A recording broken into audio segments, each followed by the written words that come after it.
what we thought we'd do is maybe have you reflect on your existing vision statement and see whether it meets the criteria we just spoke about. Is there something now that you've just heard what we've discussed? Is there something you'd like to add, something you'd like to change, or something you'd like to see reflected in your vision statement? Maybe we could spend 10 minutes doing that. Yeah.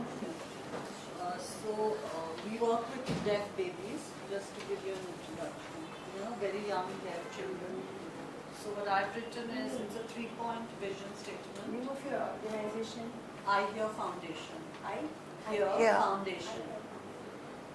So what we do is early detection, diagnosis and intervention of hearing loss in infants and children, and empowerment of families. Second is education of professionals.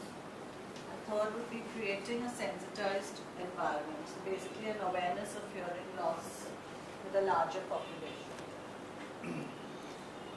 Acquired hearing loss or congenital hearing? Congenital.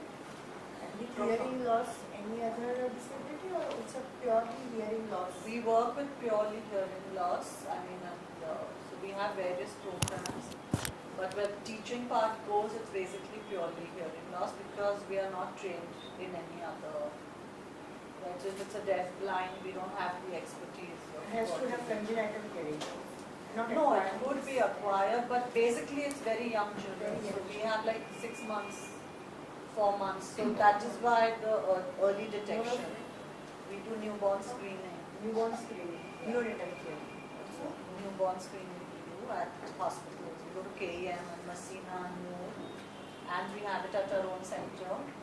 And that is what we want to propagate actually, because abroad newborn screening is done in hospitals, it's mandatory. It's also mandatory in Kerala. Sadly, it hasn't become mandatory in the whole country yet, which is what we are trying to get. Not very successful either.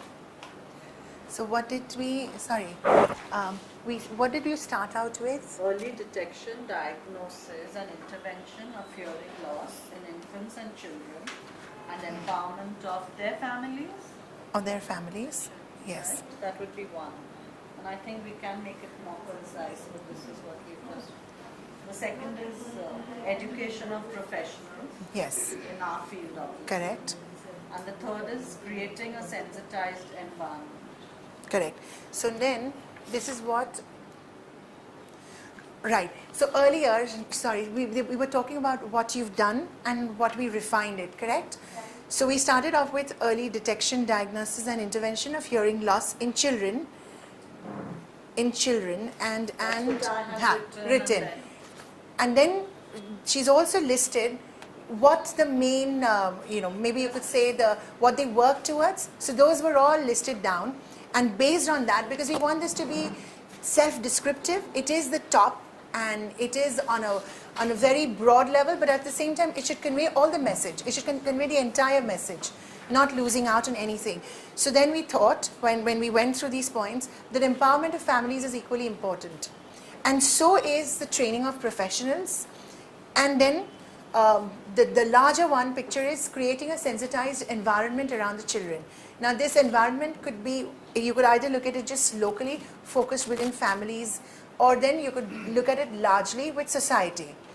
Now this is what we've captured here, but now when we go back, there's going to be more refining of this, but these essence will have to be, will come out, rather than just a simple statement, which is also good, but this tells a more complete picture. So that's what we did here. Thank you.